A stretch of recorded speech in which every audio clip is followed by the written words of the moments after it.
ಆಕಾಶವಾಣಿ ಪದ್ಮಶ್ರೀ ಪುರಸ್ಕೃತರಾದಂತಹ ಡಾಕ್ಟರ್ ಸುರೇಶ್ ಹನಗವಾಡಿ ಅವರೊಂದಿಗೆ ಸಂವಾದ ಮೂಡಿಬರಲಿದೆ. ಸಂವಾದವನ್ನು ನಡೆಸಿಕೊಡುತ್ತಾರೆ ನಾರಾಯಣಸ್ವಾಮಿ ಬಿಎಸ್, ಹಿರಿಯ ಪತ್ರಕರ್ತರು. ಎಲ್ಲ ಕೇಳುಗರಿಗೆ ನಮಸ್ಕಾರ. ಆಕಾಶವಾಣಿ ಬೆಂಗಳೂರು ಪ್ರಾದೇಶಿಕ ಸುದ್ದಿ ವಿಭಾಗ ಪ್ರಸ್ತುತಪಡಿಸುತ್ತಿರುವ ವಿಶೇಷ ಸಂವಾದ ಕಾರ್ಯಕ್ರಮಕ್ಕೆ ಸ್ವಾಗತ. ಇಂದಿನ ಸಂವಾದದಲ್ಲಿ ನಮ್ಮೊಂದಿಗೆ ಆರೋಗ್ಯ ವಲಯದಲ್ಲಿ ಹಿಮೋಫೀಲಿಯಾ ತಡೆಗೆ ಸಾಕಷ್ಟು ಕೆಲಸ ಮಾಡಿರುವ ಹಾಗೂ ಈ ಬಾರಿಯ ಪದ್ಮಶ್ರೀ ಪುರಸ್ಕೃತರೂ ಆದ ಡಾಕ್ಟರ್ ಸುರೇಶ್ ಹನಗವಾಡಿ ಅವರಿದ್ದಾರೆ. ಅವರಿಗೆ ನಾನು ಸ್ವಾಗತ ಕೋರುತ್ತೇನೆ. ನಮಸ್ಕಾರ ಸರ್. ಹಿಮೋಫೀಲಿಯಾ ಅಥವಾ ಕುಸುಮ ರೋಗ ಒಂದು ಅಪರೂಪದ ಕಾಯಿಲೆ. ಇದು ಅಂದರೆ ಈ ರಕ್ತಸ್ರಾವ ಆಗುವಾಗ ಸಾಮಾನ್ಯವಾಗಿ ಯಾವುದೇ ಗಾಯ ಆದಾಗ ನಮಗೆ ರಕ್ತ ಹೆಪ್ಪುಗಟ್ಟಿ ಆ ಸ್ರಾವ ನಿಲ್ಲುತ್ತೆ. ಆದರೆ ಈ ಕುಸುಮ ರೋಗ ಇರುವಂಥವ್ರಿಗೆ ಹೆಪ್ಪುಗಟ್ಟದೆ ರಕ್ತ ಅದು ಸ್ರಾವ ಆಗ್ತಾನೇ ಇರೋದನ್ನು ತಡೆಯುವಂತಹ ಮತ್ತು ಬಹುತೇಕ ಚಿಕಿತ್ಸೆ ದೊರೆಯದೇ ಇದ್ದಂತಹ ಒಂದು ಅಪರೂಪದ ಕಾಯಿಲೆ ಇದು. ಈ ಕಾಯಿಲೆ ಬಗ್ಗೆ ಒಂದು ಪ್ರಾಥಮಿಕ ವಿವರವನ್ನು ತಾವು ಕೊಡಬಹುದಾ ಅಂತ. ನೀವು ಹೇಳಿದಾಗೆ ಯಾವುದೇ ವ್ಯಕ್ತಿ ಗಾಯಗೊಂಡಾಗ ಕೇವಲ 5 ನಿಮಿಷದಲ್ಲಿ ರಕ್ತಸ್ರಾವ ನಿಂತೋಗ್ಬಿಡುತ್ತೆ. ಆ ಗಾಬರಿಯಿಂದ ಮುಕ್ತನಾಗ್ತಾನೆ. ಆದರೆ 5 ನಿಮಿಷದಲ್ಲಿ ಏನಾಗುತ್ತೆ ಅಂತ ತಿಳ್ಕೋಬೇಕು. ಈಗ ನಮ್ಮ ದೇಹದಲ್ಲಿರ್ತಕ್ಕಂಥ ರಕ್ತನಾಳಗಳು ಸಂಕುಚಿತಗೊಳ್ಳುತ್ತೆ ತಕ್ಷಣ. ನಂತರ ಪ್ಲೇಟ್ಲೆಟ್ ಎಂಬ ರಕ್ತ ಕಣಗಳು ಬರುತ್ತೆ. ಅಲ್ಲಿ ಅವು ಗಡ್ಡೆ ಥರ ಮಾಡಿ ರಕ್ತಸ್ರಾವ ನಿಲ್ಲಿಸೋದಕ್ಕೆ ಪ್ರಯತ್ನ ಪಡುತ್ತೆ. ಆದರೆ ಪ್ಲೇಟ್ಲೆಟ್ ಪ್ಲಗ್ಗು ತುಂಬ ಮೃದುವಾಗಿರೋದ್ರಿಂದ ದೊಡ್ಡ ದೊಡ್ಡ ಗಾಯಗಳಿಂದ ಆಗುವ ರಕ್ತಸ್ರಾವದಿಂದ ನಿಲ್ಲೋದಿಲ್ಲ. ಆಗ ಹೆಲ್ಪಿಗೆ ಬರೋದೇ ಈ ರಕ್ತ ಹೆಪ್ಪುಗಟ್ಟುವ ಕ್ರಿಯೆ. ಈ ರಕ್ತ ಹೆಪ್ಪುಗಟ್ಟುವ ಕ್ರಿಯೆಯಲ್ಲಿ 13 ಹೆಪ್ಪುಗಟ್ಟುವ ಪ್ರೋಟೀನ್ಗಳಿದೆ. ಈ ಪ್ರೋಟೀನ್ಗಳು ಒಂದಕ್ಕೊಂದು ಕ್ರಿಯಾತ್ಮಕವಾಗಿ ಕೊನೆಗೆ ಫೈಬ್ರಿನ್ ಎಂಬ ಅಂಟು ಪದಾರ್ಥ ಉಂಟಾಗುತ್ತೆ. ಈ ಅಂಟು ಪದಾರ್ಥ ಈಗಾಗಲೇ ಉತ್ಪತ್ತಿಯಾಗಿರ್ತಕ್ಕಂಥ ಆ ಪ್ಲೇಟ್ಲೆಟ್ ಬಂಡೆಯನ್ನು ರಕ್ತನಾಳಕ್ಕೆ ಹೆಣೆದು ಅದು ಹೆಬ್ಬಂಡೆಯನ್ನಾಗಿ ಮಾಡುತ್ತೆ. ಆಗಲೇ ರಕ್ತಸ್ರಾವ ಪರ್ಮನೆಂಟಾಗಿ ನಿಂತ್ಕೊಳ್ಳೋದು. ಇದು 5 ನಿಮಿಷದಲ್ಲಿ ಆಗುತ್ತೆ. ಈಗ ಯಾರಿಗೇ ಆದರೂ ರಕ್ತಸ್ರಾವ ನಿಲ್ಲದೇ ಇದ್ದರೆ ಅವರು ರಕ್ತನಾಳಗಳಲ್ಲಿ ತೊಂದರೆ ಇರ್ಬೋದು ಅಥವಾ ಪ್ಲೇಟ್ಲೆಟ್ ಕಣಗಳಲ್ಲಿ ತೊಂದರೆ ಇರ್ಬೋದು. ಆದರೆ ಇವತ್ತು ನಾವು ಚರ್ಚೆ ಮಾಡುವ ವಿಚಾರ ಹಿಮೋಫಿಲಿಯಾ ಆಗಿರೋದ್ರಿಂದ ಈ ಎರಡೂ ಸಿಸ್ಟಮ್ ನಾರ್ಮಲ್ ಇರುತ್ತೆ. ಆದರೆ ಈ ಪ್ಲೇಟ್ಲೆಟ್ ಬಂಡೆಯನ್ನು ಹೆಬ್ಬಂಡೆಯನ್ನಾಗಿ ಪರಿವರ್ತಿಸುವ ಹೆಪ್ಪುಗಟ್ಟುವ ಕ್ರಿಯೆ ನ್ಯೂನ್ಯತೆಗೊಳಗಾಗಿರುತ್ತೆ. ನ್ಯೂನ್ಯತೆ ಏನು ಅಂದರೆ ಈ 13 ಪ್ರೋಟೀನ್ಗಳಲ್ಲಿ ಯಾವುದಾದ್ರೂ ಒಂದು ಪ್ರೋಟೀನು ಕೊರತೆ ಉಂಟಾದರೆ ಅದು ಮುಂದುವರಿದೆ ಈ ಅಂಟು ಪದಾರ್ಥ ಉಂಟಾಗೋದಿಲ್ಲ, ಫೈಬ್ರಿನ್. ಹಾಗಾಗಿ ಉಂಟು ಆದ ಪ್ಲೇಟ್ಲೆಟ್ ಬಂಡೆ ಕಳಚಿ ಬೀಳೋಕ್ಕೆ ಶುರುವಾಗುತ್ತೆ. ಹಾಗಾಗಿ ಹಿಮೋಫಿಲಿಯಾ ಅಥವಾ ರಕ್ತ ಹೆಪ್ಪುಗಟ್ಟುವ ತೊಂದರೆ ಇರತಕ್ಕಂಥವ್ರಿಗೆ ರಕ್ತಸ್ರಾವ ರಭಸವಾಗಿ ಆಗೋದಿಲ್ಲ. ಅದು ನಿರಂತರವಾಗಿ ರಕ್ತ ಜಿನುಗುತ್ತದೆ ಅನ್ನುವ ಪದ ಯೂಸ್ ಮಾಡ್ಬೋದು ನಾವು. ರಕ್ತ ಜಿನುಗ್ತಾ ಹೋಗುತ್ತೆ. ಯಾಕಂದರೆ ಪ್ಲೇಟ್ಲೆಟ್ ಬಂಡೆ ಉತ್ಪತ್ತಿ ಆಗುತ್ತೆ ಮತ್ತೆ ಕಳಚಿ ಬೀಳುತ್ತೆ. ಯಾಕಂದರೆ ಇದು ಹೆಪ್ಪುಗಟ್ಟುವ ಕ್ರಿಯೆ. ಈ 13 ಪ್ರೋಟೀನ್ಗಳಲ್ಲಿ ಸಾಮಾನ್ಯವಾಗಿ 8ನೇ ಪ್ರೋಟೀನ್ ಕೊರತೆ ಉಂಟಾಗುತ್ತೆ. ಇದಕ್ಕೆ ನಾವು ಹಿಮೋಫಿಲಿಯಾ ಎ ಅಂತ ಹೇಳ್ತೀವಿ ಅಥವಾ ಕ್ಲಾಸಿಕಲ್ ಹಿಮೋಫಿಲಿಯಾ ಅಂತ ಹೇಳ್ತೀವಿ. ಇನ್ನು ಇದು 80% ಪೇಷಂಟ್ಸು ಈ ಥರ ಇರ್ತಾರೆ.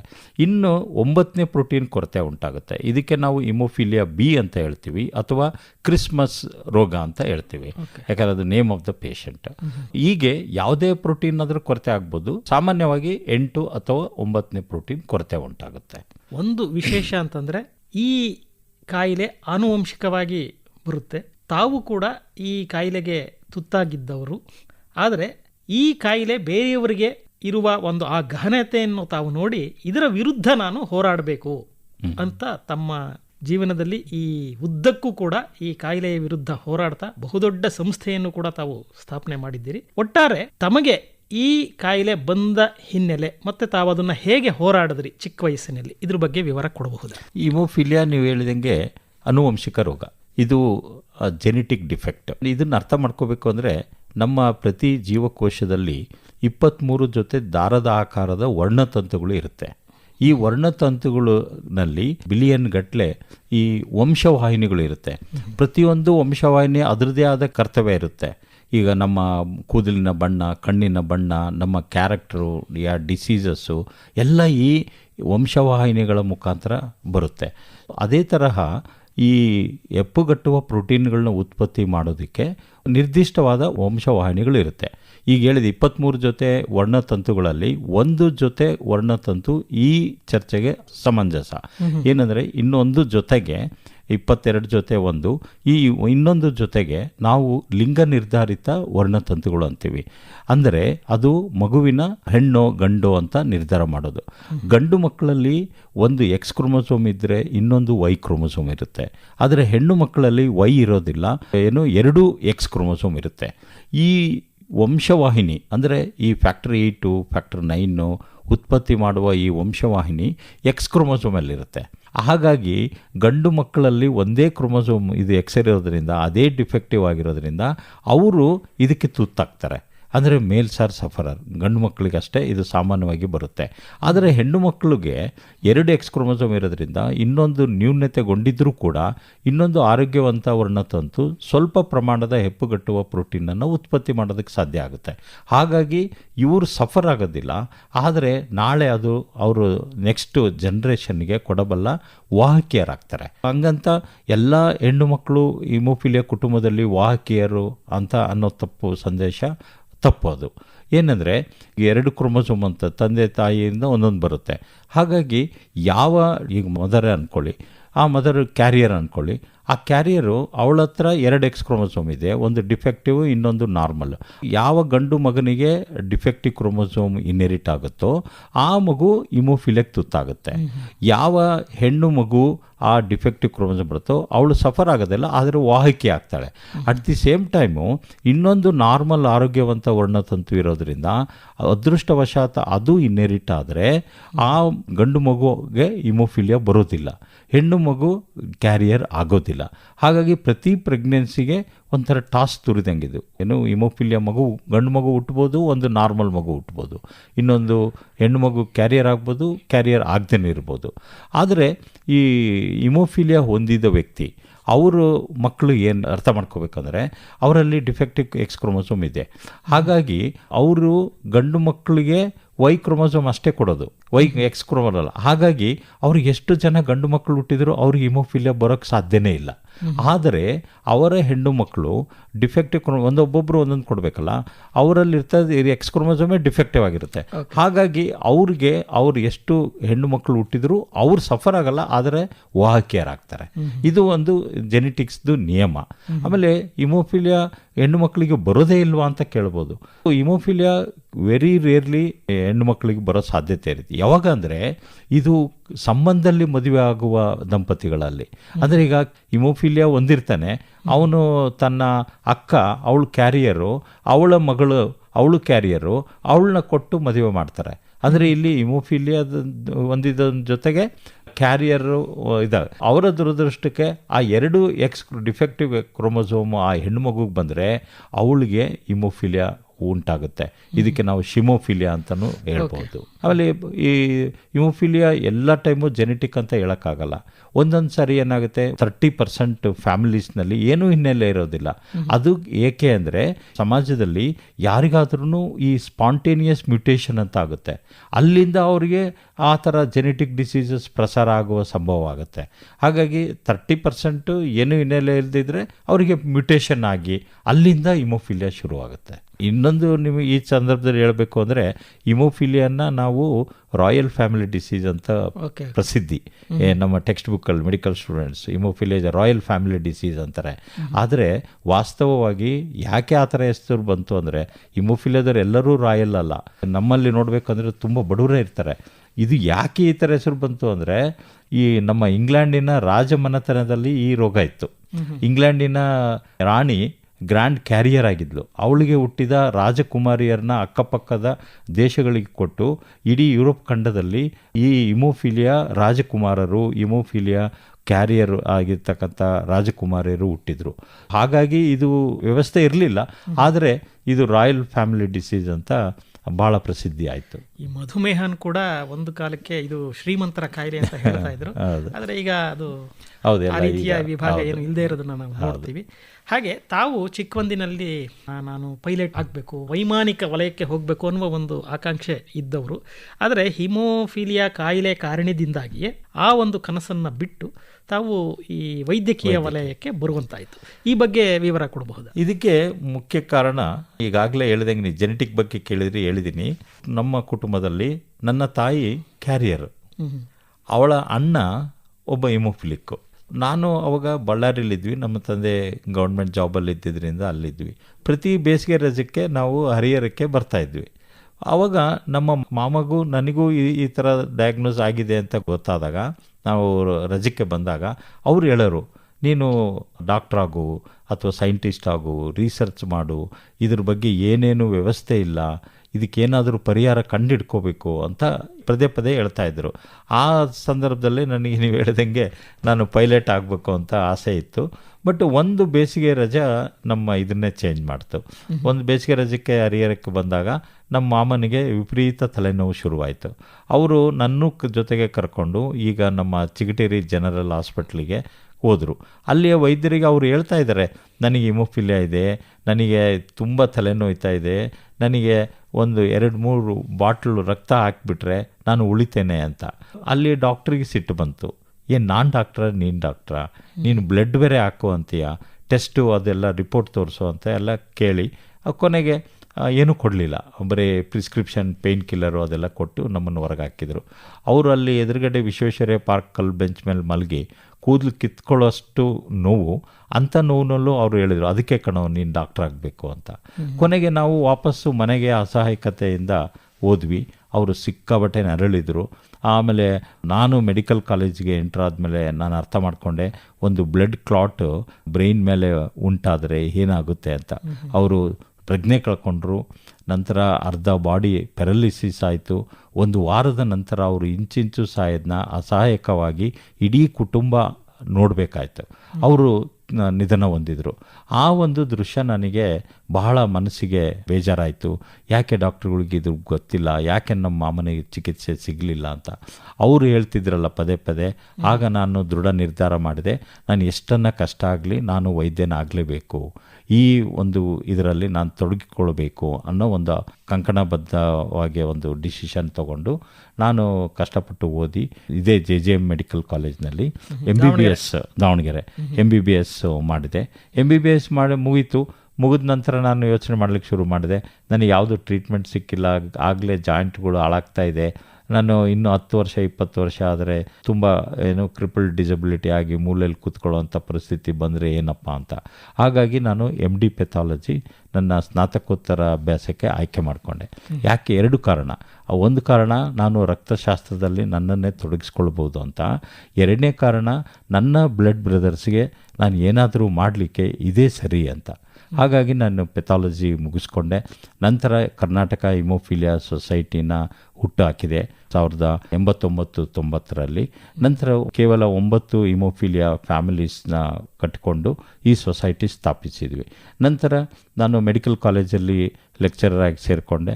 ನನ್ನ ವೈದ್ಯ ವಿದ್ಯಾರ್ಥಿಗಳು ಎಲ್ಲರನ್ನೂ ಫ್ರೆಂಡ್ಸು ಎಲ್ಲರೂ ಸೇರಿಕೊಂಡು ಮೊದಲ ಬಾರಿಗೆ ಒಂದು ಅರಿವಿನ ಕಾರ್ಯಕ್ರಮ ಮಾಡ್ತಾಯಿದ್ವಿ. ನಂತರ ಎಲ್ಲ ಹಿಮೋಫಿಲಿಯಾ ರೋಗಿಗಳು ಬಂದಾಗೆಲ್ಲ ತುಂಬ ಬಡವರು, ಅವರಿಗೆ ಈ ಮೆಡಿಸಿನ್ ನಮ್ಮ ದೇಶದಲ್ಲಿ ತಯಾರಾಗ್ತಾ ಇಲ್ಲ, ಅದನ್ನು ಹೊರದೇಶದಿಂದ ತರಿಸ್ಕೋಬೇಕು. ಒಂದೊಂದು ಇಂಜೆಕ್ಷನ್ 8-10 ಸಾವಿರ ರೂಪಾಯಿ ಆಗುತ್ತೆ. ಈವನ್ ಮಿಡಲ್ ಕ್ಲಾಸ್ ಫ್ಯಾಮಿಲಿ ಕೂಡ ಬರ್ಸೋಕ್ಕಾಗಲ್ಲ. ಇಂಥ ಸಂದರ್ಭದಲ್ಲಿ ಇದನ್ನು ಹೇಗಪ್ಪ ನಾವು ನಿಭಾಯಿಸಬೇಕು ಅಂತ ಯೋಚನೆ ಮಾಡ್ತಾಯಿದ್ವಿ. ಆಗ ನಮ್ಮ ವೈದ್ಯಕೀಯ ಕಾಲೇಜಿನಲ್ಲಿ ಈ ಸಣ್ಣ ಕಾರ್ಯಕ್ರಮ ಮಾಡಿ ಒಂದು ನಿಧಿ ಸಂಗ್ರಹಕ್ಕೆ ಪ್ಲ್ಯಾನ್ ಮಾಡುವ ಅಂತ. ಅದು ಕುಸುಮ 96 ಅಂತ ಹೆಸರಿಟ್ವಿ. ಯಾಕೆಂದರೆ ಕನ್ನಡದಲ್ಲಿ ಕುಸುಮ ರೋಗ ಅಂತ ಕರಿತೀವಿ. 96ಅಲ್ಲಿ ಆದ ಕಾರ್ಯಕ್ರಮ ಯಶಸ್ವಿ ಆಯಿತು. ನಾವು ಫಂಡ್ ರೈಸ್ ಮಾಡಿ ಮುಂಚೆ ನಮ್ಮ ಮನೆಯಲ್ಲೇ ಒಂದು ಪುಟ್ಟ ರೂಮಲ್ಲಿ ಸೊಸೈಟಿ ಶುರುವಾಯಿತು. ನಂತರ ಇದು ಫಂಡ್ ರೈಸಿಂಗ್ ಆದಮೇಲೆ ನಾವು ಒಂದು ಬಾಡಿಗೆ ಮನೆ ತೊಗೊಂಡು ನಾವು ಒಂದು ಡೇ ಕೇರ್ ಸೆಂಟರ್ ಅಂತ ಶುರು ಮಾಡಿದ್ವಿ. ಬಟ್ ಆದ್ರೂ ಪೇಷಂಟ್ಸ್ ಬರೋದು ಜಾಸ್ತಿ ಆಯಿತು. ಮಾಧ್ಯಮ ಮಿತ್ರರು ಆರ್ಟಿಕಲ್ ಬರೆದ್ರೆ ಎಲ್ಲರೂ ನಮ್ಮನ್ನು ಕಾಂಟ್ಯಾಕ್ಟ್ ಮಾಡಲಿಕ್ಕೆ ಶುರು ಮಾಡಿದರು. ನಮ್ಮ ಜವಾಬ್ದಾರಿನೂ ಜಾಸ್ತಿ ಆಯಿತು. ಬರೋರೆಲ್ಲ ಬಡವರು, ಏನು ಮಾಡಬೇಕು ಅಂತ. ಆಗ ನಾವು ಹೆಸರಾಂತ ಗಾಯಕ ಹೃದಯವಂತ ಡಾಕ್ಟರ್ SP ಬಾಲಸುಬ್ರಹ್ಮಣ್ಯಂಗೆ ಈ ವಿಚಾರಗಳನ್ನೆಲ್ಲ ನಾವು ಹೇಳಿದ್ವಿ. ಅವರು ಆ್ಯಕ್ಚುಲಿ ನಮಗೆ ಅವ್ರ ಕಾರ್ಯಕ್ರಮ ಮಾಡುವ ಪ್ಲ್ಯಾನ್ ಇರಲಿಲ್ಲ. 96ನಲ್ಲಿ ಹೇಗೆ ಮಾಡಿದ್ವು, 99 ಪ್ರತಿ ಏಪ್ರಿಲ್ 17 ವಿಶ್ವ ಹಿಮೋಫಿಲಿಯಾ ದಿನಾಚರಣೆ. ಅದರ ಪ್ರಯುಕ್ತ ನಾವು ಕುಸುಮ 99 ಕಾರ್ಯಕ್ರಮ ರೂಪಿಸಿದ್ವಿ. ಅದಕ್ಕೆ ಅವ್ರನ್ನ ಚೀಫ್ ಗೆಸ್ಟಾಗಿ ಕರೀಲಿಕ್ಕೆ ಹೋಗಿದ್ವಿ. ಚೀಫ್ ಗೆಸ್ಟಾಗಿ ಅವ್ರಿಗೂ ಇದನ್ನೆಲ್ಲ ತಿಳ್ಕೊಂಡ್ಮೇಲೆ, ನಾನು ಚೀಫ್ ಗೆಸ್ಟಾಗಿ ಬಂದರೆ ನಿಮಗೇನು ಹೆಲ್ಪ್ ಆಗುತ್ತೆ? ಇಲ್ಲ ಸರ್, ಟಿಕೆಟ್ ಜಾಸ್ತಿ ಹೋಗುತ್ತೆ, ಆಮೇಲೆ ಸ್ಪಾನ್ಸರ್ಶಿಪ್ನ ಅವ್ರಿಗೆ ಇದು ಮಾಡ್ಬೋದು, ಒಟ್ಟು ನಿಧಿ ಸಂಗ್ರಹ ಇನ್ನೂ ಹೆಚ್ಚಾಗುತ್ತೆ, ನಮ್ಮ ಎಲ್ಲ ಈ ಭಾವನೆ ನೀಗಿಸ್ಬೋದು. ಬಡವರಿಗೆ ತುಂಬ ಉಚಿತವಾಗಿ ಕೊಡೋಕ್ಕೆ ಈ ಕಾರ್ಯಕ್ರಮ ತುಂಬ ಇಂಪಾರ್ಟೆಂಟ್. ಅದು ಅವಾಗ ಅವ್ರು ಹೇಳಿದರು, ನೀವೆಲ್ಲ ಡಾಕ್ಟ್ರುಗಳು, ನಿಮಗೆ ದೇವರು ಡೈರೆಕ್ಟಾಗಿ ರೋಗಿಗಳ ಆರೈಕೆಗೆ ಒಂದು ಅವಕಾಶ ಕೊಟ್ಟಿದ್ದಾನೆ. ಆದರೆ ನಾನು ವೈದ್ಯನಲ್ಲ, ಆದರೆ I have doctorate in music and singing. ನನಗೊಂದು ಅವಕಾಶ ಕೊಡಿ, ಹಿಮೋಫಿಲಿಯಾ ಮಕ್ಕಳ ನೋವಿನ ನಿವಾರಣೆಗಾಗಿ ನಿಮ್ಮ ಜೊತೆ ನಿಲ್ತೇನೆ ಅಂತ ಎಲ್ಲ ನಾವು ಬಹಳ ನಂಬಿಕೆ ಆಗಲಿಲ್ಲ. ಕೊನೆಗೆ ಅವರು ಖರ್ಚು ಅದ್ರದ್ದೆಲ್ಲ ತಲೆ ಕೆಡಿಸ್ಕೋಬೇಡಿ, ಈ ಕಾರ್ಯಕ್ರಮ ನಾನು ಉಚಿತವಾಗಿ ಕೊಡ್ತೇನೆ ಅಂತ ಒಂದು ಭರವಸೆ ನೀಡಿದರು. 99 ಏಪ್ರಿಲ್ 17 ದಾವಣಗೆರೆಗೆ ಬಂದು ಒಂದು ಕಾರ್ಯಕ್ರಮ ನೀಡಿ ನಮಗೆ ಆರ್ಥಿಕವಾಗಿ ಮಾನಸಿಕವಾಗಿ ನಮ್ಮೆಲ್ಲ ಯೋಜನೆಗಳಿಗೆ ಇನ್ನೂ ಹೆಚ್ಚು ಹುಮ್ಮಸ್ಸಿನಿಂದ ಕೆಲಸ ಮಾಡುವ ಒಂದು ಧೈರ್ಯ ತುಂಬಿದ ಮಹಾನ್ ಕಲಾವಿದ ಅವರು. ಕಲಾವಿದರ ಹೃದಯಗಳೇ ಭಾಳ ಮಿಡಿತ. ಅವರು ನೋಡಿ ಸಂಗೀತ ಕಟ್ಟಿಯವರು, ಆಮೇಲೆ ಪ್ರವೀಣ್ ಡಿ ರಾವ್ ಅಂತ, ಆಮೇಲೆ ಹಂಸಲೇಖ ಅವರು ಹಿಮೋಫಿಲಿಯಾ ತಾಯಂದಿರ ಭಾವನೆಯನ್ನೇ ಅರ್ಥ ಮಾಡಿಕೊಂಡು ಅವರ ಮೇಲೇ ಒಂದು ಹಾಡನ್ನು ರಚಿಸಿದರು. ಅದನ್ನು SP ಬಾಲಸುಬ್ರಹ್ಮಣ್ಯಂ ಕೈಯಲ್ಲಿ ಹಾಡಿಸಿದ್ರು. ಅದು ಹೇಳಬೇಕು ಅಂದರೆ, ಓ ತಾಯಂದಿರೇ ನೀವೆಷ್ಟು ಕೊರಗುವಿರಿ ಅಂತ. ಅದು ಒಂಥರ ನಮ್ಮ ಸೊಸೈಟಿನಲ್ಲಿ ಸಿಗ್ನೇಚರ್ ಟ್ಯೂನ್ ಆಗಿದೆ. ಅದು ಈ ರೀತಿ ನಾವು ಸೊಸೈಟಿ ಬೆಳೆಸ್ತಾ ಬಂದು ಈಗ ನಾವು ಬರೀ ಇಷ್ಟೇ ಅಲ್ಲ, ಇದು ಸರ್ಕಾರದ ಜವಾಬ್ದಾರಿ. ಸರ್ಕಾರ ಇದ್ರ ಬಳಿ ಇನ್ವಾಲ್ವ್ ಆಗಬೇಕು. ಆಗ ಸರ್ಕಾರ ಯಾವುದೂ ಇನ್ವಾಲ್ವ್ ಆಗಿರಲಿಲ್ಲ. ಕೊನೆಗೆ ಸರ್ಕಾರವನ್ನು ನಾವು ಇದರಲ್ಲಿ ತೊಡಗಿಸ್ಬೇಕು ಅನ್ನೋದು ಅಡ್ವೊಕೇಸಿನ ಶುರು ಮಾಡಿದ್ವಿ. ಆಗ ಆರೋಗ್ಯ ಸಚಿವರಾಗಿದ್ದ ಕಾಗೋಡು ತಿಮ್ಮಪ್ಪನವರು ಇದ್ದರು. ಅವ್ರಿಗೆ ನಾವು ದಾವಣಗೆರೆಗೆ ಆಹ್ವಾನ ಮಾಡಿ ಒಂದು ಡಾಕ್ಟರ್ಸ್ದು ಟ್ರೈನಿಂಗ್ ಪ್ರೋಗ್ರಾಮಿಗೆ ಬಂದಿದ್ದರು. ಆ ಟೈಮ್ನಲ್ಲಿ ನಾವು ಏನು ಮಾಡಿದ್ವಿ, ಸಾಗರದವರಲ್ವ ಅವರು, ಸಾಗರದಲ್ಲಿ ಒಂದು ಕಾಫಿ ಪ್ಲ್ಯಾಂಟೇಷನ್ನಲ್ಲಿ ಕೂಲಿ ಮಾಡೋ ಒಂದು ದಂಪತಿಗಳಿಗೆ 2 ಹಿಮೋಫಿಲಿಯಾ ಮಕ್ಕಳಿದ್ರು. ಆ ಹಿಮೋಫಿಲಿಯಾ ಮಕ್ಕಳಿದ್ರು. ಅದರಲ್ಲಿ ಒಂದು ಮಗು ಚಾಕ್ಲೇಟ್ ತಿನ್ನೋಕೆ ಹೋಗಿ ತುಟಿ ಕಟ್ಟಾಯಿತು. ತುಟಿ ಕಟ್ಟಾಗಿ ಬ್ಲೀಡಿಂಗ್ ನಿಲ್ಲೇ ಇಲ್ಲ. ರಕ್ತ ಜಿನುಗಕ್ಕೆ ಶುರುವಾಯಿತು. 1-2 ದಿನ ಆಯಿತು, 3 ದಿನ ಆಯಿತು, ವಾರಗಟ್ಟಲೆ ಆಯಿತು. ಅವರೆಲ್ಲ ಸಾಗರ, ಶಿವಮೊಗ್ಗಕ್ಕೆಲ್ಲ ಬಂದರು. ಅಲ್ಲಿ ಯಾರೋ ಹೇಳಿದರು, ನೀವು ದಾವಣಗೆರೆಗೆ ಕರ್ಕೊಂಡು ಹೋಗಿ ಅಂತ. ದಾವಣಗೆರೆಗೆ ಕರ್ಕೊಂಬಂದಾಗ ಆ ಮಗು ತುಂಬ 8-10 ದಿನ ಕಂಟಿನ್ಯೂಸ್ ಬ್ಲೀಡಿಂಗ್ ಆಗಿಬಿಟ್ಟು ಶಾಕಿಗೆ ಒಳಗಾಗಿ ಆ ಮಗುನ ಎಮರ್ಜೆನ್ಸಿಗೆ ಅಡ್ಮಿಟ್ ಮಾಡಿ ನಾವು ಪ್ರಯತ್ನ ವಿಫಲವಾಯಿತು. ಆ ಮಗು ಕಾರ್ಡಿಯಕ್ ಅರೆಸ್ಟ್ ಆಗಿ ಆ ಮಗು ಸತ್ತು ಹೋಗ್ಬಿಡ್ತು. ಈ ಒಂದು ಘಟನೆ ಅನುಭವವನ್ನು ಆ ತಾಯಿಗೆ ನಾನೇ, ನಿಮ್ಮ ಕ್ಷೇತ್ರ ಸಾಗರದವರೇ ಈಗ ಹೆಲ್ತ್ ಮಿನಿಸ್ಟ್ರು, ಅವರಿಗೆ ಇದನ್ನು ಹೇಳಮ್ಮ ಅಂತ. ಅವು ಇದನ್ನು ಕೇಳಿದ್ದು ನಿಜವಾಗ್ಲೂ ಭಾಳ, ಏನು ಡಾಕ್ಟ್ರೇ ಇದು, ಹೆಸರು ನೋಡಿದರೆ ಕುಸುಮ ರೋಗ ಅಂತೀರಾ, ಒಂದು ಚಾಕ್ಲೇಟ್ ತಿಂದು ಮಗು ಸಾಯುತ್ತೆ ಅಂದರೆ ಇದೆಂಥ ರೋಗ, ಇದಕ್ಕೆ ಸರ್ಕಾರನ ಏನು ಮಾಡಬೇಕು ಅಂತ ಆ ಒಂದು ಕಾರ್ಯಾಗಾರನ ಎಲ್ಲ ಇದನ್ನು ಮಾಡಿ ಇಡೀ ಒಂದು ಚರ್ಚೆಗೆ ನಾಂದಿ ಆಡಿದರು. ಆವತ್ತಿನ ದಿವಸ ಅವರು ಕೇಳಿದ್ದು, ಶಾರ್ಟ್ ಟರ್ಮ್ ನೀಡ್ ಏನು ಡಾಕ್ಟ್ರೇ, ಲಾಂಗ್ ಟರ್ಮ್ ನೀಡ್ ಏನು? ಶಾರ್ಟ್ ಟರ್ಮ್ ನೀಡು ನಮ್ಮ ಇಡೀ ಕರ್ನಾಟಕದಾದ್ಯಂತ ಎಲ್ಲ ಜಿಲ್ಲಾ ಆಸ್ಪತ್ರೆಯ ಡಾಕ್ಟ್ರುಗಳಿಗೆ ಇದ್ರ ಬಗ್ಗೆ ಟ್ರೈನಿಂಗ್ ಕೊಡಬೇಕು. ಕೂಡಲೇ ಮಾಡಿದರು ಅದನ್ನ. ಅದು ಆಯಿತು. ಲಾಂಗ್ ಟರ್ಮ್ ಏನು ಬೇಕು ಅಂತ ಕೇಳಿದರು. ಲಾಂಗ್ ಟರ್ಮ್ ನೀಡು ಏನು ಅಂದರೆ, ಈ ಎಕ್ಸ್ಪೆನ್ಸಿವ್ ಮೆಡಿಸಿನ್ನು ಇದು ಒಂದು ಈವನ್ ಮಿಡ್ಲ್ ಕ್ಲಾಸ್ ಫ್ಯಾಮಿಲಿಗೆ ಕೊಡೋಕ್ಕಾಗಲ್ಲ. ನನ್ನದೇ ಎಕ್ಸಾಂಪಲ್ ಕೊಟ್ಟೆ. ನಾನೇ ಕಾಲೇಜಲ್ಲಿ ಕೈ ತುಂಬ ಸಂಬಳ ತಗೊಂಡ್ರೂ ಕೂಡ ನನಗೆ ಒಂದು 2-3 ಬ್ಲೀಡ್ ಆಯಿತು ಅಂದರೆ ನಂದು 3/4 ಭಾಗ ಸಂಬಳ ನಾನು ಅದಕ್ಕೆ ಮೀಸಲಿಡಬೇಕು. ಒಬ್ಬ ಕ್ಲರ್ಕ್ ಮಗನಿಗೆ ಹಿಮೋಫಿಲಿಯಾ ಇದ್ದರೆ ಅವ್ರು ಹೇಗೆ ಜೀವನ ಮಾಡಬೇಕು, ಹೇಗೆ ನಿಭಾಯಿಸಬೇಕು ಅಂತ ಅದನ್ನೆಲ್ಲ ಅರ್ಥ ಮಾಡಿಕೊಂಡು ಕೂಡಲೇ ಸರ್ಕಾರದಲ್ಲಿ ಇನ್ಸ್ಟ್ರಕ್ಷನ್ ಕೊಟ್ಟು ಈ ಮೆಡಿಸಿನ್ ಖರೀದಿಸುವ ಒಂದು ಚಾಲನೆ ತೋರಿತು. ಅದು ಎಲ್ಲ ಆಗಿ 2005ನಲ್ಲಿ ರಾಷ್ಟ್ರದಲ್ಲೇ ಮೊಟ್ಟ ಮೊದಲ ಬಾರಿಗೆ ಕರ್ನಾಟಕ ಸರ್ಕಾರ ಹಿಮೋಫಿಲಿಯಾ ಬಾಧಿತರ ನೆರವಿಗೆ ಬಂತು. ಅಂದರೆ ಅವಾಗ 2 ಕೋಟಿಯನ್ನು ಅದನ್ನು ಏರ್ ಮಾರ್ಕ್ ಮಾಡಿ ಈ ಮೆಡಿಸಿನ್ನ ತರಿಸುವ ವ್ಯವಸ್ಥೆ ಆಯಿತು. ಈಗ ಇಷ್ಟು ವರ್ಷಗಳಲ್ಲಿ ಈಗ ನ್ಯಾಷನಲ್ ಹೆಲ್ತ್ ಮಿಷನ್ ಇನ್ವಾಲ್ವ್ ಆಗಿ ಒಟ್ಟು ಉತ್ಕೃಷ್ಟವಾದ ಚಿಕಿತ್ಸೆ ಎಲ್ಲ ಜಿಲ್ಲಾ ಆಸ್ಪತ್ರೆಯಲ್ಲಿ ಉಚಿತವಾಗಿ ಸಿಗೋದಕ್ಕೆ ಕಾರಣೀಭೂತರಾದರು. ಈಗ ಅದು ನಾವು ತುಂಬ ಒಂದು ಸಂತೋಷ ಆಗುತ್ತೆ. ಇದೆಲ್ಲ ಬೆಳವಣಿಗೆ ಆಗಿತ್ತು. ಜಾಗತಿಕವಾಗಿ ಸುಮಾರು 4 ಲಕ್ಷ ಮಂದಿಗೆ ಈ ಹಿಮೋಫಿಲಿಯಾ ಅಥವಾ ಕುಸುಮ ರೋಗದ ಸಮಸ್ಯೆ ಇದೆ ಅಂತ ಒಂದು ವರದಿ ಹೇಳುತ್ತೆ. ಅದರಲ್ಲೂ ಭಾರತ 2ನೇ ಸ್ಥಾನದಲ್ಲಿದೆ. ಇದಕ್ಕೆ ಭಾರತದಲ್ಲಿ ತುಂಬ ಹೆಚ್ಚು ಜನಸಂಖ್ಯೆ ಇರೋದು ಕೂಡ ಈ ಅಂಕಿಅಂಶಕ್ಕೆ ಕಾರಣ ಇರಬಹುದು. ಪ್ರತಿ 10,000 ಪುರುಷರಲ್ಲಿ ಒಬ್ಬರಿಗೆ ಈ ಸಮಸ್ಯೆ ಇದೆ ಅಂತ ವರದಿ ಹೇಳುತ್ತೆ. ಇದನ್ನ ತಡೆಯೋದಕ್ಕೆ ಯಾವ ರೀತಿ ಜಾಗೃತಿ ಇನ್ನೂ ಆಗಬೇಕು ಅಂತ ತಾವು ಹೇಳ್ತೀರಿ? ಇದು ನಾನು ಏನೇನು ಸವಾಲುಗಳು ನಾವು ಫೇಸ್ ಮಾಡಿದ್ವಿ ಹಂಗಂತ ಎಲ್ಲ ಸವಾಲುಗಳು ನಿವಾರಣೆ ಆಗಿಲ್ಲ. ಇನ್ನು ಮುಂದೆ ಸಾಕಷ್ಟು ಚಾಲೆಂಜಸ್ ಇದೆ. ಅದ್ರ ಬಗ್ಗೆ ಹೇಳೋಕಂದ್ರೆ ಅಂಕೆ ಸಂಖ್ಯೆ ಪ್ರಕಾರ ಇದು ಹಿಮೋಫಿಲಿಯಾ ಗ್ಲೋಬಲಿ ಯೂನಿಫಾರ್ಮ್ ಇನ್ಸಿಡೆನ್ಸ್ ಇದೆ. ಅಂದರೆ ಪ್ರತಿ 10,000 ಜನಸಂಖ್ಯೆನಲ್ಲಿ ಒಬ್ಬ ಹಿಮೋಫಿಲಿಕ್ ಸಿಗ್ತಾನೆ. ಅಂದರೆ ಇದು ಗಂಡು ಮಕ್ಕಳಿಗೆ ಜಾಸ್ತಿ ಬರೋದರಿಂದ ಪ್ರತಿ 5,000 ಗಂಡು ಮಕ್ಕಳ ಹುಟ್ಟುವಿಕೆಯಲ್ಲಿ ಒಂದು ಮಗು ಹಿಮೋಫಿಲಿಯಾದಿಂದ ಸಿಗುತ್ತೆ. ಈ ಒಂದು ಅಂದಾಜಿನಂತೆಯೇ ಇಡೀ ಪ್ರಪಂಚದಲ್ಲಿ 4 ಲಕ್ಷಕ್ಕೂ ಹೆಚ್ಚು ಹಿಮೋಫಿಲಿಯಾ ರೋಗಿಗಳಿರುವ ಅಂದಾಜಿದೆ. ಇದರಲ್ಲಿ 25% ಪ್ರಪಂಚದ ಈ ಭಾಗದಲ್ಲಿದ್ದಾರೆ, ಅದರಲ್ಲೂ ನಮ್ಮ ದೇಶದಲ್ಲಿ 1 ಲಕ್ಷಕ್ಕೂ ಕಡಿಮೆ ಅಂದ್ರೂ 80,000ದಿಂದ 1 ಲಕ್ಷ ಹಿಮೋಫಿಲಿಯಾ ರೋಗಿಗಳಿರುವ ಅಂದಾಜಿದೆ.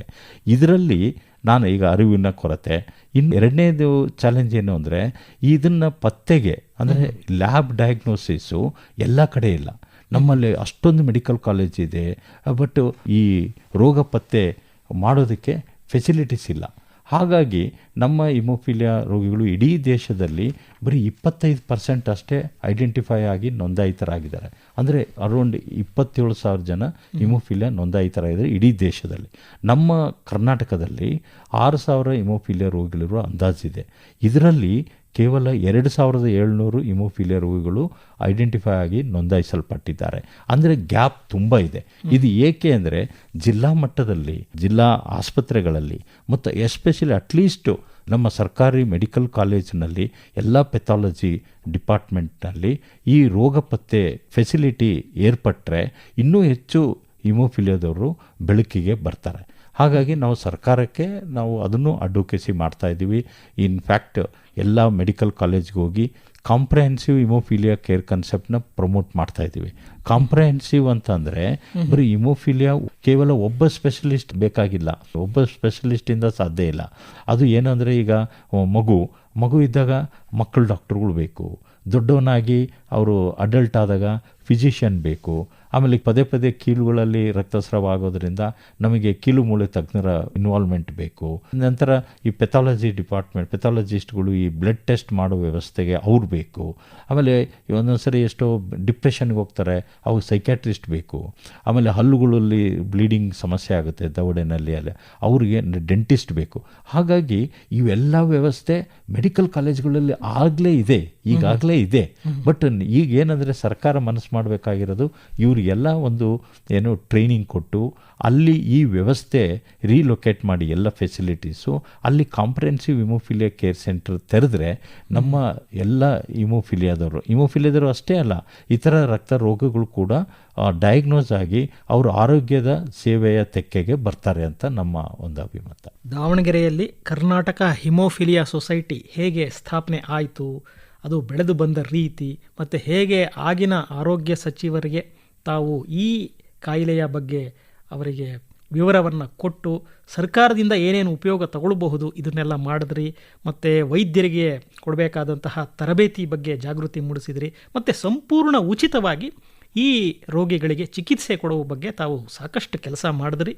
ತಮ್ಮ ಈ ಪರಿಶ್ರಮ, ಬದ್ಧತೆ ಇವುಗಳನ್ನು ಗುರುತಿಸಿ ಕೇಂದ್ರ ಸರ್ಕಾರ ಈ ಬಾರಿಯ ಪದ್ಮಶ್ರೀ ಪುರಸ್ಕಾರಕ್ಕೆ ತಮ್ಮ ಹೆಸರನ್ನು ಘೋಷಿಸಿದೆ. ಇದ್ರ ಬಗ್ಗೆ ತಮ್ಮ ಅನಿಸಿಕೆಯನ್ನು ಹೇಳ್ಬೋದಾ? ಪದ್ಮಶ್ರೀ ಪ್ರಶಸ್ತಿ ಯಾವಾಗ ಅನೌನ್ಸ್ ಆಯಿತು ನನಗೆ ನಿಜವಾಗ್ಲೂ ರೋಮಾಂಚನವಾಯಿತು. ಆದರೆ ಈ ಪದ್ಮಶ್ರೀ ಪ್ರಶಸ್ತಿನ ನಾನು ಎಲ್ಲ ನಮ್ಮ ಹಿಮೋಫಿಲಿಯಾ ಸಮುದಾಯಕ್ಕೆ ಅರ್ಪಿಸ್ತೇನೆ, ನನ್ನ ವಿದ್ಯಾರ್ಥಿ ಬಳಗಕ್ಕೆ ಅರ್ಪಿಸ್ತೇನೆ. ಎಲ್ಲ ಒಂದು ಆ ಥರ ಎಲ್ಲರೂ ಜೊತೆಯಾಗಿದ್ದರಿಂದ ಇದು ಸಾಧ್ಯ ಆಯಿತು. ಇಲ್ಲಿ ಇನ್ನೊಂದು ವಿಚಾರ, ಈ ಪದ್ಮಶ್ರೀ ಪ್ರಶಸ್ತಿ ಬಂದ ಮೇಲೆ ನನ್ನ ಪ್ಲ್ಯಾನ್ಸ್ ಇನ್ನೂ ಇದೆ. ಏನಂದರೆ ಇದು ಇನ್ನೂ ಹೆಚ್ಚಿನ ಮಟ್ಟದಲ್ಲಿ ಕೇಂದ್ರ ಸರ್ಕಾರ, ರಾಜ್ಯ ಸರ್ಕಾರ, ಇಡೀ ದೇಶದಾದ್ಯಂತ ನಮ್ಮ ಹಿಮೋಫಿಲಿಯಾ ಸಮುದಾಯಕ್ಕೆ ಉತ್ಕೃಷ್ಟವಾದ ಚಿಕಿತ್ಸೆ ದೊರೆಯೋದಕ್ಕೆ ನಾನು ಇನ್ನೂ ಹೆಚ್ಚಿನ ಕೆಲಸ, ಹೆಚ್ಚಿನ ಜವಾಬ್ದಾರಿ ನನ್ನ ಹೆಗಲೇರಿದೆ ಅಂತ ನಾನು ಭಾವಿಸಿದ್ದೀನಿ. ಇಲ್ಲಿ ಇನ್ನೊಂದು ವಿಚಾರ, ನಮ್ಮ ಹಿಮೋಫಿಲಿಯಾ ಬಾಧಿತರಲ್ಲಿ ರಕ್ತ ಹೆಪ್ಪುಗಟ್ಟುವ ಪ್ರೋಟೀನ್ ಅಷ್ಟೇ ಕೊರತೆ ಆಗಿರೋದು, ಇನ್ನು ಬೇರೆ ಯಾವುದರಲ್ಲೂ ಕೊರತೆ ಇಲ್ಲ. ನಮಗೆ ಬುದ್ಧಿಮತ್ತೆ ಆಗಲಿ, ನಮ್ಮ ಕೆಪಾಬಿಲಿಟಿ ಆಗಲಿ, ನಮಗೆ ಸ್ಕಿಲ್ಸ್ ಆಗಲಿ ಎಲ್ಲವೂ ಇವನ್ ಬೇರೆಯವರಿಗಿಂತನೂ ಜಾಸ್ತಿ ಇದೆ. ಆದರೆ ಸರ್ಕಾರ, ಸಮಾಜ ನಮಗೆ ಪೂರಕ ವಾತಾವರಣ ನಿರ್ಮಿಸಬೇಕು. ಪೂರಕ ವಾತಾವರಣ ಅಂದರೆ ಏನು? ಈಗ ಬ್ಲೀಡಿಂಗ್ ಆದಾಗ ಈ ಫ್ಯಾಕ್ಟರ್ ಕೊಟ್ಟು ಬ್ಲೀಡಿಂಗ್ ಸ್ಟಾಪ್ ಮಾಡೋದು ಅಷ್ಟೇ ಅಲ್ಲ. ಪಾಶ್ಚಾತ್ಯ ದೇಶಗಳಲ್ಲಿ ನಾವು ಬ್ಲೀಡಿಂಗ್ ಆದಾಗ ಟ್ರೀಟ್ಮೆಂಟ್ ಕೊಡ್ತೀವಿ, ಆದರೆ ಪಾಶ್ಚಾತ್ಯ ದೇಶದಲ್ಲಿ ಆ ಮಕ್ಕಳು ಬ್ಲೀಡಿಂಗೇ ಆಗ್ದಂಗೆ ನೋಡ್ಕೊತಾರೆ. ಇದಕ್ಕೆ ನಾವು ಪ್ರೊಫಿಲಾಕ್ಸಿಸ್ ಅಂತ ಹೇಳ್ತೀವಿ. ಇದು world federation of haemophilia endorse prophylaxis is the gold standard treatment. Prevention is better than curing ಅಂತ. ಈ ಪ್ರೊಫಿಲಾಕ್ಸಿಸ್ ನಮ್ಮ ದೇಶದಲ್ಲಿ ಎಲ್ಲ ರಾಜ್ಯದಲ್ಲಿ ಎಲ್ಲ ಜಿಲ್ಲೆಯಲ್ಲಿ ಎಲ್ಲರಿಗೂ ಸಿಗುವಂತ ಆಗಬೇಕು ಅನ್ನೋದು ನಮ್ಮ ಮಹದಾಸೆ. ಒಂದು, ಯಾಕೆ ಪ್ರೊಫಿಲಾಕ್ಸಿಸ್ಗೆ ಇಷ್ಟು ನಾವು ಒತ್ತು ಕೊಡ್ತಿದ್ದೀವಿ ಅಂದರೆ, ನಮ್ಮ ಹಿಮೋಫಿಲಿಯಾ ಮಕ್ಕಳು ಈಗಾಗಲೇ ಹೇಳ್ದಂಗೆ ರಕ್ತ ಹೆಪ್ಪುಗಟ್ಟು ಪ್ರೋಟೀನ್ ಅಷ್ಟೇ ಕೊರತೆ ಆಗಿದೆ. ನಮಗೇನು ಪೂರಕ ವಾತಾವರಣ ಬೇಕು. ಪೂರಕ ವಾತಾವರಣ ಅಂದ್ರೇನು, ಈಗ ನಿಮಗೆ ಹೇಳಬೇಕು ಅಂದರೆ ನಮ್ಮ ಹಿಮೋಫಿಲಿಯಾ ಮಕ್ಕಳು ಸ್ಕೂಲ್ ಆಬ್ಸೆಂಟ್ ಈಸ್ ಕಾಮನ್. ಅಲ್ಲಿ ಟೀಚರ್ಗೂ ಗೊತ್ತಿರಲ್ಲ, ಅದನ್ನ ಅರ್ಥ ಮಾಡ್ಕೊಳ್ಳಲ್ಲ, ಅವರಿಗೆ ಏನು ಎಕ್ಸಾಮೇ ಕೊಡಲ್ಲ, ನಿಂದು ಅಟೆಂಡೆನ್ಸೇ ಇಲ್ಲ ಅಂತ ಕಾಲೇಜುಗಳಲ್ಲಿ. ಹಾಗಾಗಿ ಶಿಕ್ಷಣದಿಂದ ನಮ್ಮ ಹಿಮೋಫಿಲಿಯಾ ಮಕ್ಕಳು ವಂಚಿತರಾಗ್ತಾ ಇದ್ದಾರೆ. ಈ ಶಿಕ್ಷಣ ಎಷ್ಟು ಇಂಪಾರ್ಟೆಂಟು ಗೊತ್ತಲ್ಲ. ಈ ಕಾಂಪಿಟೇಟಿವ್ ಯುಗದಲ್ಲಿ ನಾವು ಶಿಕ್ಷಣವಂತರಾದರೆ ನಾವು IAS, KS ಅಥವಾ ಇಂಜಿನಿಯರು, ಡಾಕ್ಟ್ರುಗಳು ಆಗೋದಕ್ಕೆ ಸಾಧ್ಯ. ನಮ್ಮ ಹಿಮೋಫಿಲಿಯಾ ಮಕ್ಕಳು ಕೂಡ ಏನೂ ಇಲ್ಲದೇ ನಾನು MBBS MD ಮಾಡಿ ಕಾಲೇಜ್ನಲ್ಲಿ ಪ್ರಾಧ್ಯಾಪಕನಾಗಿ ಕೆಲಸ ಮಾಡ್ತಾ ಇದ್ದೀನಿ, ನಾನೇ ಒಂದು ನಿದರ್ಶನ. ಹಾಗಾಗಿ ಈ ಪ್ರೊಫಿಲಾಕ್ಸಿಸ್ ಟ್ರೀಟ್ಮೆಂಟ್ನ ದೇಶವ್ಯಾಪಿ ಬಂದರೆ ನಿಜವಾಗ್ಲೂ ನಮ್ಮ ಸಮುದಾಯಕ್ಕೆ ತುಂಬ ಹೆಲ್ಪ್ ಆಗುತ್ತೆ ಅಂತ ಒಂದು. ಇನ್ನೊಂದು ಏನಾಗಿದೆ ಅಂದರೆ, ಹಿಮೋಫಿಲಿಯಾವನ್ನು ಈಗ 2010ರಲ್ಲಿ ಪರಿಷ್ಕೃತ ಅಂಗವಿಕಲ ಕಾಯ್ದೆಯಡಿ ಸೇರಿಸಲಾಯಿತು. ಅಂದರೆ ಮುಂಚೆ ಬರೀ 7 ಇತ್ತು. ಡಿಸಬಿಲಿಟಿ ಅಂತ ಡೆಫಿನೇಷನ್ ಏನಂದರೆ ಕೈಕಾಲ ಡೊಂಕು ಇದ್ದವರು ಅಷ್ಟೇ ಡಿಸಬಿಲಿಟಿ ಅನ್ನೋರು. ಆದರೆ ಡಿಸಬಿಲಿಟಿ ಡೆಫಿನೇಷನ್ ಅದು ತಪ್ಪು. ಡಿಸಬಿಲಿಟಿ ಈಗ ನಮ್ಮದೇ ತಗೊಂಡ್ರೆ ನೀವು, ನಮಗೆ ಡಿಸಬಿಲಿಟಿ ಬ್ಲಡ್ಡಲ್ಲಿದೆ. ಇಟ್ ಈಸ್ ಇನ್ವಿಸಿಬಲ್ ಡಿಸಬಿಲಿಟಿ, ನಮಗೆ ಕಣ್ಣಿಗೆ ಕಾಣಲ್ಲ, ಆದರೆ ಇಟ್ ಈಸ್ ಡಿಸಬಿಲಿಟಿ. ನಮಗೆ ನಾವು ಎಲ್ಲದರಲ್ಲೂ ನಾವು ಇನ್ವಾಲ್ವ್ ಆಗಲ್ಲ. ಹಾಗಾಗಿ ಇದಕ್ಕೆಲ್ಲ ನಾವು ಅಡ್ವೊಕೇಸಿ ಮಾಡಿ 2016 ಪರಿಷ್ಕೃತ ಕಾಯ್ದೆಯಲ್ಲಿ ಈ ಬ್ಲಡ್ ಡಿಸಾರ್ಡರ್ಸ್ನ haemophilia, thalassaemia, sickle cell disorder ಇವನ್ನ ಸೇರಿಸಲಾಯಿತು. ನಾವು ಬಹಳ ಖುಷಿಪಟ್ವಿ. ನಮಗೂ ಸಾಮಾಜಿಕ ನ್ಯಾಯ ಸಿಗುತ್ತೆ, ನಮಗೂ ಎಲ್ಲ ಸೌಲಭ್ಯಗಳು ಸಿಗುತ್ತೆ ಅಂದ್ಕೊಂಡ್ವಿ. ಆದರೆ ಒಂದು ವಿಚಾರದಲ್ಲಿ ನಮಗೆ ಅನ್ಯಾಯ ಆಯಿತು. ಏನಂದರೆ, ನಮಗೆ ಈ ಬೆಂಚ್ ಮಾರ್ಕ್ ಡಿಸಬಿಲಿಟಿ ಚಾಪ್ಟರ್ನಲ್ಲಿ ಕೈ ಬಿಟ್ಬಿಟ್ರು.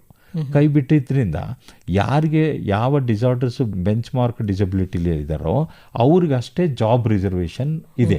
ಅಂದರೆ ಈಗ ನಮ್ಮ ಹಿಮೋಫಿಲಿಯಾದವರು ಶಿಕ್ಷಣ ಹೊಂದಿದ್ರು ಕೂಡ ಅವರಿಗೆ ಜಾಬ್ ತಗೊಳ್ಬೇಕಾದ್ರೆ ಜಾಬ್ ರಿಸರ್ವೇಷನ್ ಇಲ್ಲ ಅವ್ರಿಗೆ. ಇದು ತುಂಬ ಒಂದು ಜಸ್ಟಿಫೈಡ್ ಅಲ್ಲ. ಯಾಕಂದರೆ ಇದು life long disorder, life long ನಾವು ಸಫರ್ ಆಗ್ತೀವಿ. ಹಾಗಾಗಿ ಕೇಂದ್ರ ಸರ್ಕಾರ ಅಟ್ಲೀಸ್ಟ್ ನೆಕ್ಸ್ಟು ಅಮೆಂಡ್ಮೆಂಟ್ ಮಾಡಿ ಈ ನಮ್ಮ ಹಿಮೋಫಿಲಿಯಾ, ಥಲಸೆಮಿಯಾ, ಸಿಕಲ್ ಸೆಲ್ ಡಿಸಾರ್ಡರ್ಸಿಗೆ ಕೂಡ ಜಾಬ್ ರಿಸರ್ವೇಷನ್ ಜಾರಿಗೆ ಬಂದರೆ ಇವರ ಒಂದು ಬಾಳು ಕೂಡ ಅವರು ಕೈ ತುಂಬ ಸಂಬಳ ಒಳ್ಳೊಳ್ಳೆ, ಯಾಕಂದರೆ ನಾವು ಗಟ್ಟಿ ಕೆಲಸ ಮಾಡೋಕ್ಕಾಗಲ್ಲ, ಬರೀ ಟೇಬಲ್ ಚೇರ್ ಕ್ಲರ್ಕ್ ಆದ್ರೂ ಉಪಯೋಗ ಇಲ್ಲ, ನಮಗೆ ಕಾಸ್ಟ್ಲಿ ಡಿಸಾರ್ಡರ್ ಇರೋದು. ಹಾಗಾಗಿ ನಾವೆಲ್ಲರೂ ಒಂದು ಸಾಫ್ಟ್ವೇರ್ ಇಂಜಿನಿಯರು ಅಥವಾ ಡಾಕ್ಟ್ರುಗಳು ಆ ಥರ ಆದರೆ ಇವರ ಉತ್ತಮ ಜೀವನ ನಡೆಸೋದಕ್ಕೆ ಒಂದು ದಾರಿ ಆಗುತ್ತೆ. ಅದಷ್ಟೇ ಅಲ್ಲ, ನಾವು ಕೂಡ ದೇಶಕ್ಕೆ ಕಟ್ಟೋ ಇದರಲ್ಲಿ ನಾವು ಕೂಡ ಸಬಲರು, ನಾವು ಕೂಡ we can contribute to the growth of the nation. Productive citizens ಆಗೋದು ನಮ್ಮ ಮಹದಾಸೆ. ಹಾಗಾಗಿ ಇವೆಲ್ಲವನ್ನೂ ಸಮಾಜ, ನಮ್ಮ ಸರ್ಕಾರಗಳು ಅರ್ಥ ಮಾಡಿಕೊಂಡು ಆನ್ ಒನ್ ಸೈಡ್ ಹೇಳ್ತೀವಿ access to health is constitutional right ಅಂತ. ಬಟ್ ಆದರೆ ಏನಾಗ್ತಿದೆ ನಮ್ಮ ಹಿಮೋಫಿಲಿಯಾ ಮಕ್ಕಳಿಗೆ ಅಂತ. ಮತ್ತು ಈ ಕಾಯಿಲೆಗೆ ಶಾಶ್ವತ ಚಿಕಿತ್ಸೆ ಅಂತ ಏನಾದರೂ ಇದೆಯಾ, ಅಥವಾ ಈ ನಿಟ್ಟಿನಲ್ಲಿ ಏನಾದರೂ ಸಂಶೋಧನೆಗಳಾಗ್ತಾ ಇದ್ದಾವೆ? ಸಂಶೋಧನೆಗಳು ಖಂಡಿತ ಆಗ್ತಾ ಇದೆ. ಇಲ್ಲಿವರೆಗೂ ಕೇರ್ ಇದೆ ನಮಗೆ ಹಿಮೋಫಿಲಿಯಾ, ಅದನ್ನು ಬ್ಲೀಡಿಂಗ್ ಸ್ಟಾಪ್ ಮಾಡ್ಬೋದು, ಅದೆಲ್ಲ ಪ್ರಿವೆಂಟ್ ಮಾಡ್ಬೋದು ಅದರ. ಆದರೆ ಕ್ಯೂರ್ ಕೂಡ ಸಾಧ್ಯ ಮುಂದಿನ ದಿನಗಳಲ್ಲಿ. ಅದು ಯಾವಾಗ ಅಂದರೆ ಜೀನ್ ಥೆರಪಿ, ಆ ಡಿಫೆಕ್ಟಿವ್ ವಂಶವಾಹಿನಿಯನ್ನು ರಿಪೇರಿ ಮಾಡೋದು, ಆ ಜೀನ್ ಥೆರಪಿ ಬಳಕೆ ಬಂದರೆ. ಬಟ್ ಅದು ಇನ್ನೂ ತುಂಬ ದೂರ ಆಗುತ್ತೆ. ಯಾಕಂದರೆ ಅದು ಬಂದರೂ ಕೂಡ ಅದು ಕೈಗೆಟುಕಲಾರದ ದ್ರಾಕ್ಷಿ ಅವೆಲ್ಲ ಇದೆ. ಬಟ್ ಆದರೆ ಜೀನ್ ಥೆರಪಿ ಮುಖಾಂತರ ಹಿಮೋಫಿಲಿಯಾನ ಕಂಪ್ಲೀಟ್ ಕ್ಯೂರ್ ಮಾಡಲಿಕ್ಕೆ ಸಾಧ್ಯ. ಒಟ್ಟಾರೆಯಾಗಿ ಕುಸುಮ ರೋಗ ಅಥವಾ ಹಿಮೋಫಿಲಿಯಾ ಬಗ್ಗೆ ಜನರಲ್ಲಿ ಜಾಗೃತಿ ಮೂಡಿಸುವಲ್ಲಿ ಹಾಗೂ ರೋಗಿಗಳಿಗೆ ಸೇವೆ ನೀಡುವಲ್ಲಿ ಕಟಿಬದ್ಧರಾಗಿ ಕೆಲಸ ಮಾಡ್ತಾ ಇರುವಂಥ ಡಾಕ್ಟರ್ ಸುರೇಶ್ ಹನಗವಾಡಿಯವರು ತಮ್ಮ ಕಾರ್ಯದಲ್ಲಿ ಮತ್ತಷ್ಟು ಯಶಸ್ವಿಯಾಗಲಿ ಅಂತ ಹಾರೈಸುತ್ತಾ, ಅದೇ ಸಂದರ್ಭದಲ್ಲಿ ಈ ಬಾರಿಯ ಪದ್ಮಶ್ರೀ ಪುರಸ್ಕಾರಕ್ಕಾಗಿ ಅವರಿಗೆ ಆಕಾಶವಾಣಿ ಪರವಾಗಿ ಅಭಿನಂದನೆಗಳನ್ನು ಸಲ್ಲಿಸುತ್ತಾ, ಇಲ್ಲಿಯವರೆಗೆ ನಮ್ಮೊಂದಿಗೆ ತಮ್ಮ ವಿಚಾರಗಳನ್ನು ಹಂಚಿಕೊಂಡಿದ್ದಕ್ಕಾಗಿ ಕೃತಜ್ಞತೆಗಳನ್ನು ಸಲ್ಲಿಸ್ತೇನೆ. ನಮಸ್ಕಾರ. ನಾನು ಕೂಡ ಮಾಧ್ಯಮ ಮಿತ್ರರಿಗೆ ವಿಶೇಷವಾದ ಕೃತಜ್ಞತೆ ಸಲ್ಲಿಸಕ್ಕೆ. ಯಾಕಂದರೆ ಯಾರಿಗೂ ಗೊತ್ತಿಲ್ಲದ ಈ ಮೂಕವೇದನೆ ಜನಸಾಮಾನ್ಯರಿಗೆ ಗೊತ್ತಾಗಂಗೆ, ಎಸ್ಪೆಷಲಿ ಕೆಲವು ಫಿಲಂಥ್ರಪಿಸ್ಟ್ರಿಗೆ ಗೊತ್ತಾಗಂಗೆ, ಆಮೇಲೆ ವೈದ್ಯರುಗಳಿಗೆ ಇನ್ನೂ ಹೆಚ್ಚು ಇದ್ರ ಬಗ್ಗೆ ಗೊತ್ತಾಗೋ ಥರ ಮಾಡುವ ನಿಮ್ಮ ಕಾರ್ಯಕ್ಕೆ ನಾನು ಎಲ್ಲ ನಮ್ಮ ಹಿಮೋಫಿಲಿಯಾ ಬಾಂಧವರ ಪರವಾಗಿ ಕೃತಜ್ಞತೆ ಸಲ್ಲಿಸ್ತೀನಿ. Thank you very much. ನಮಸ್ಕಾರ. ನಮಸ್ಕಾರ. ಇದುವರೆಗೂ ಪದ್ಮಶ್ರೀ ಪುರಸ್ಕೃತರಾದಂತಹ ಡಾಕ್ಟರ್ ಸುರೇಶ್ ಹನಗವಾಡಿ ಅವರೊಂದಿಗೆ ನಡೆಸಿದಂತಹ ವಿಶೇಷ ಸಂವಾದ ಕೇಳಿದಿರಿ. ಸಂವಾದವನ್ನು ನಡೆಸಿಕೊಟ್ಟವರು ನಾರಾಯಣಸ್ವಾಮಿ ಬಿಎಸ್, ಹಿರಿಯ ಪತ್ರಕರ್ತರು. ಪ್ರಸಾರ ನಿರ್ವಹಣೆ ಚೇತನ್ ಸಿವಿ. ಸಮಗ್ರ ನಿರ್ವಹಣೆ ಆಕಾಶವಾಣಿ ಬೆಂಗಳೂರು ಪ್ರಾದೇಶಿಕ ಸುದ್ದಿ ವಿಭಾಗದ ಸಹಾಯಕ ನಿರ್ದೇಶಕರಾದಂತಹ ತುಕಾರಾಮ ಗೌಡ ಜಿ. ಈ ಕಾರ್ಯಕ್ರಮ ಆಕಾಶವಾಣಿ ಬೆಂಗಳೂರು ಪ್ರಾದೇಶಿಕ ಸುದ್ದಿ ವಿಭಾಗದ ಕೊಡುಗೆ.